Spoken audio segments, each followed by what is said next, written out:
నమస్తే, welcome to VPR economics.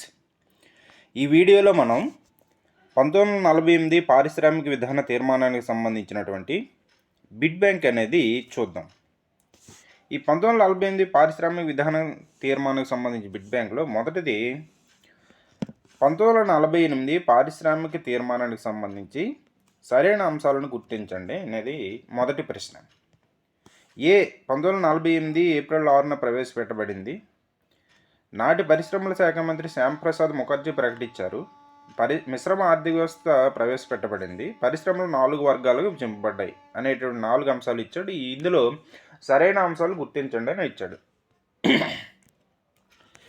ఈ 1948 పారిశ్రామిక విధాన తీర్మానానికి సంబంధించిన అంశాలు కానీ మనం చూసుకున్నట్టుగైతే, ఈ 1948 పారిశ్రామిక విధాన తీర్మానం అనేది 1948 ఏప్రిల్ 6న దీన్ని తీసుకొచ్చారు. అప్పటి శ్యాంప్రసాద్ ముఖర్జీ అంటే పరిశ్రమల శాఖ మంత్రి అయినటువంటి శ్యాంప్రసాద్ ముఖర్జీ గారు ఈ తీర్మానాన్ని ప్రవేశపెట్టారు. శ్యాంప్రసాద్ ముఖర్జీ గారు అప్పటి పరిశ్రమల శాఖ మంత్రిగా ఉన్నటువంటి ఈ శ్యాంప్రసాద్ ముఖర్జీ గారు ఈ 1948 పారిశ్రామిక తీర్మానాన్ని ప్రవేశపెట్టారు.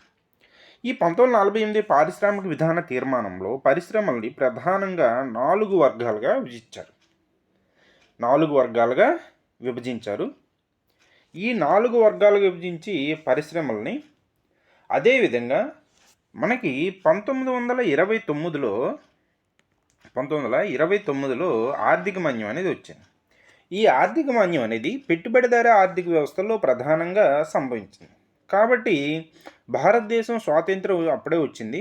సో ఆ పరిస్థితిని దృష్టిలో పెట్టుకొని భారతదేశం అనేది మిశ్రమ ఆర్థిక వ్యవస్థ వైపు పయనించే ఉద్దేశంతో ఈ మిశ్రమ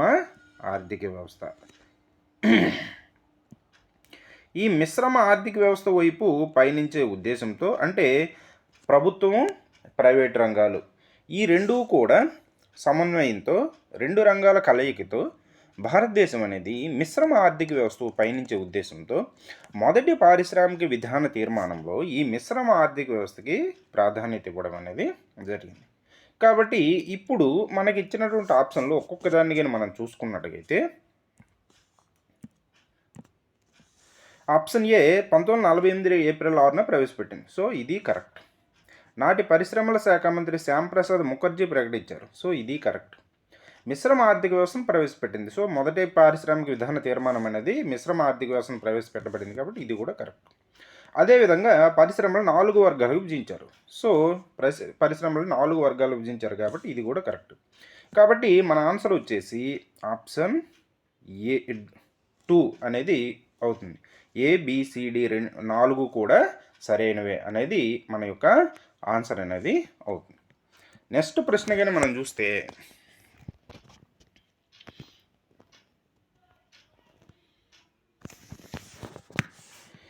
ఈ నెక్స్ట్ ప్రశ్న అనేది చూసుకున్నట్టుగైతే చూడండి, 1948 పారిశ్రామిక నిర్మాణంలో వర్గీకరించు 4 రకాల పరిశ్రమల్లో సరైన వాణిని గుర్తించండి.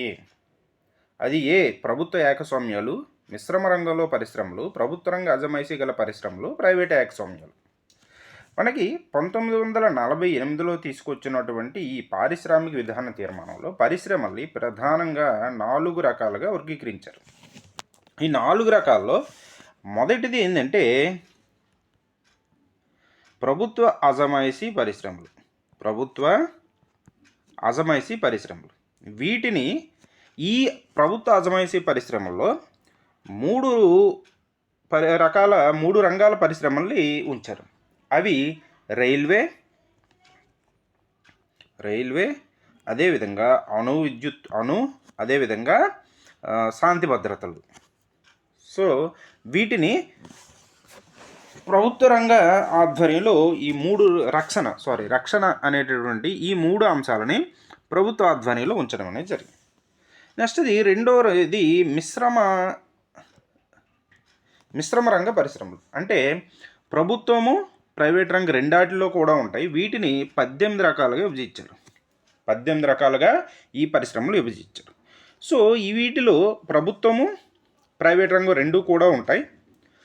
ఆల్రెడీ ఈ రంగంలో కొత్త పరిశ్రమల్ని ప్రభుత్వం మాత్రమే స్థాపిస్తుంది.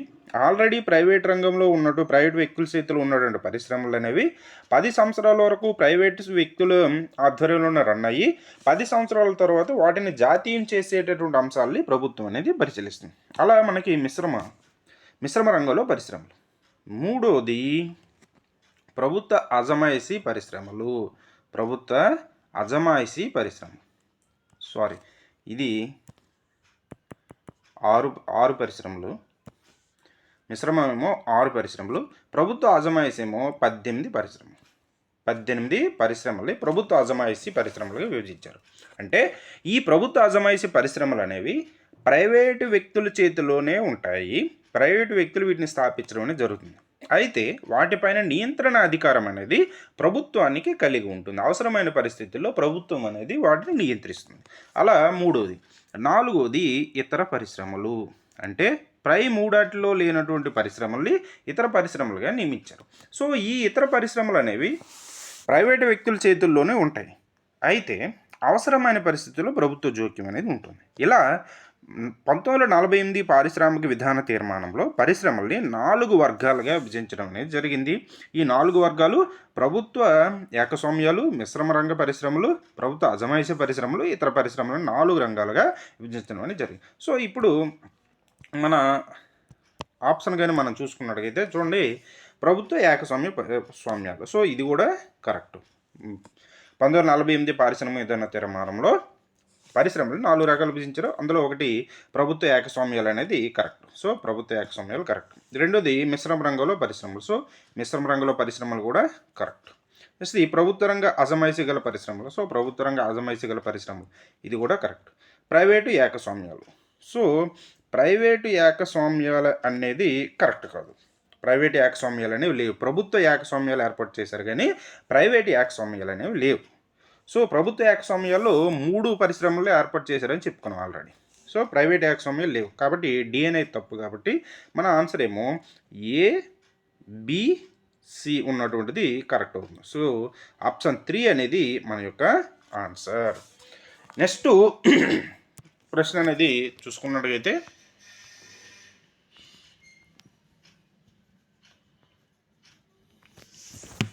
సో ఇది కూడా ఆల్మోస్ట్ దీనికి సంబంధించిన ప్రశ్నే మనకి ఇవ్వడం అనేది జరిగింది.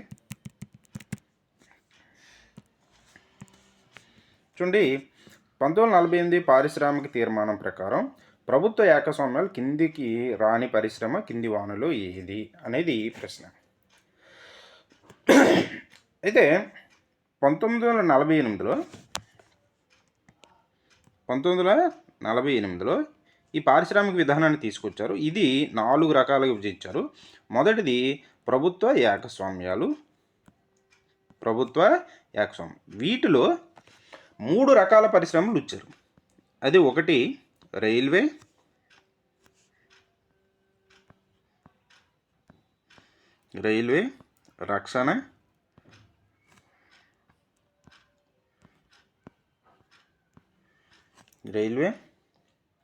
రక్షణ, అదేవిధంగా అణు పరిశ్రమ. ఈ 3 ఉంచడం అనేది జరిగింది. అలాగే రెండోది మిశ్రమ పరిశ్రమ. ఈ మిశ్రమ పరిశ్రమలో మనకి ఏ అంశాలు ఉంచారంటే టెలిఫోన్, టెలిగ్రాఫ్, వైర్లెస్ ఉండేటటువంటి టెలిగ్రాఫు, అదేవిధంగా నౌకా నిర్మాణం, విమాన తయారీ, ఇటువంటి వాటిని ఉంచారు. సో అదేవిధంగా వీటిలో ఇప్పుడు చూసుకున్న మన ప్రశ్న వచ్చేసి మన ప్రశ్నలో ఏమి ఇచ్చాడు అనేది మనం చూసినట్టుగైతే చూడండి, ఆయుధాలు, ఆయుధ సామగ్రి. సో ఆయుధాలు, ఆయుధ సామగ్రి అనేది చూడండి ఇక్కడ ఇచ్చాను కదా. సో ప్రభుత్వ అజమాయిషీలు ఉన్నటువంటి పరిశ్రమలు ప్రభుత్వ ఏకస్వామ్యంలో సో ఈ రక్షణకు సంబంధించినటువంటి ఆయుధాలు, ఆయుధ సామగ్రి తయారీ ఇవన్నీ కూడా ఈ ప్రభుత్వ ఏకస్వామ్యం. సో ఇది రైట్ ఆన్సర్. నెక్స్ట్ ఇది అణుశక్తి. సో ఆల్రెడీ చెప్పుకున్నాం 3 పరిశ్రమలుగా విభజించారు. ఈ 3 పరిశ్రమల్లో రైల్వే, రక్షణ, అనురంగం. సో అణుశక్తి కూడా ప్రభుత్వ ఏకస్వామ్యంలోనే ఉంచారు. నెక్స్ట్ది రైల్వేలు కూడా ప్రభుత్వ ఏకస్వామ్యంలోనే ఉంచారు. నెక్స్ట్ది విమానయానం. ఈ విమానయానం అనేది ప్రభుత్వ ఏకస్వామ్యంలో కాకుండా మిశ్రమ రంగ పరిశ్రమల్లో వీటిని ఉంచడం అనేది జరిగింది. సో కాబట్టి కిందకి రానిది అన్నాడు కదా, సో కిందికి రాని పరిశ్రమ ఏది? విమానయానం అనేది మనకి ఆన్సర్ అనేది అవుతుంది. నెక్స్ట్ది 4వ ప్రశ్న.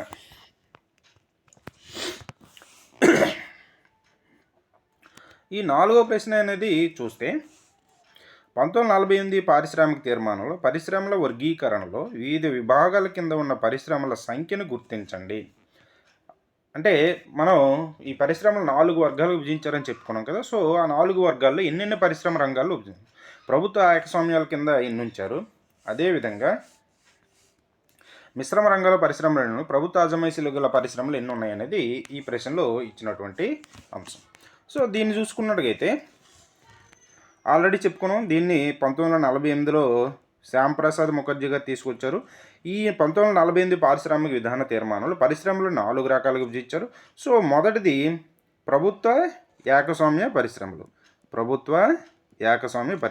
ఈ ప్రభుత్వ ఏకస్వామ్య పరిశ్రమల్లో మనం ప్రధానంగా 3 రంగాలుగా విభజించారు. ప్రభుత్వ ఏకస్వామ్య పరిశ్రమలు ప్రధానంగా 3 రంగాలుగా విభజించారు. అదేవిధంగా రెండవది మిశ్రమ రంగ పరిశ్రమలు. ఈ మిశ్రమ రంగ పరిశ్రమల్లో ప్రధానంగా 6 రకాలుగా విభజించారు. మిశ్రమ రంగ పరిశ్రమలు 6 రకాలుగా విభజించారు. నెక్స్ట్ది ప్రభుత్వ అజమాయిషీ పరిశ్రమలు. ఈ ప్రభుత్వ అజమాయిషీ పరిశ్రమల్ని 18 రకాలుగా విభజించారు. 18 రకాలుగా విభజించడం అనేది జరిగింది. అదేవిధంగా ఈ 3 వాటిలో రానటువంటి అంశాలని మిగతా వాటిలో విభజించారు. ఈ ప్రభుత్వ ఏకస్వామ్యంలో రైల్వే, రక్షణ, అణుశక్తి అనేటటువంటి 3 అంశాలు ఉంచారు.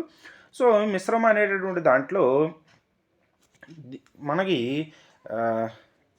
నౌక నిర్మాణం, ఇనుము, ఉక్కు, బొగ్గు ఉత్పత్తి, అదేవిధంగా విమానయాన తయారీ, నౌకా నిర్మాణం, ఇటువంటి అంశాలని ఈ 6 రకాల్లో ఉంచారు. మిగతాది భారీ పరిశ్రమలు ఈ 18 రకాలు ఉన్నాయి కదా. సో ఈ 18 రకాల్లో భారీ పరిశ్రమలు, భారీ రసాయన పరిశ్రమలు, సిమెంట్ పరిశ్రమ, అదేవిధంగా కాగిత పరిశ్రమ, పంచదార పరిశ్రమ, ఇటువంటివన్నీ కూడా ఈ ప్రభుత్వ అజమాయిషీ పరిశ్రమలో ఉంచారు. సో ఇప్పుడు మన ఆన్సర్ వచ్చేసి ఏమేమి ఇచ్చాడు అనేది ఒకసారి చూద్దాం. చూడండి. సో ఏ అనేది ప్రభుత్వ ఏకస్వామ్యంలో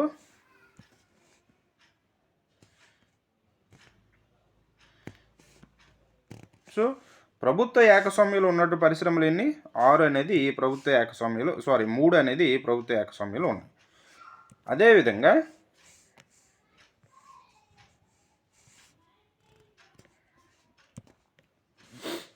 మూడు ప్రభుత్వ ఏకస్వామ్యంలో ఉన్న పరిశ్రమలు.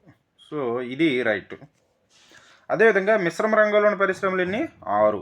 ఇది కూడా రైట్. నెక్స్ట్ ఈ ప్రభుత్వ అజమాయిషీలు గల పరిశ్రమలు ఎన్ని? 18. సో ఇవి కూడా రైట్.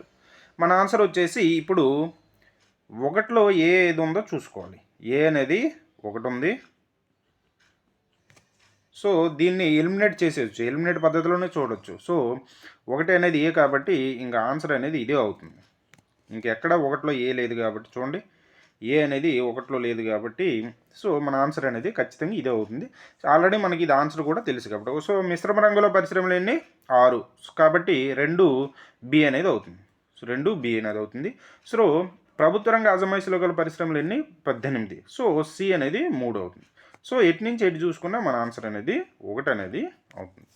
ఇది ఈ పారిశ్రామిక విధాన తీర్మానానికి సంబంధించినటువంటి మల్టిపుల్ చాయిస్ క్వశ్చన్స్ అనేవి మనం తెలుసుకోవడం అనేది జరిగింది.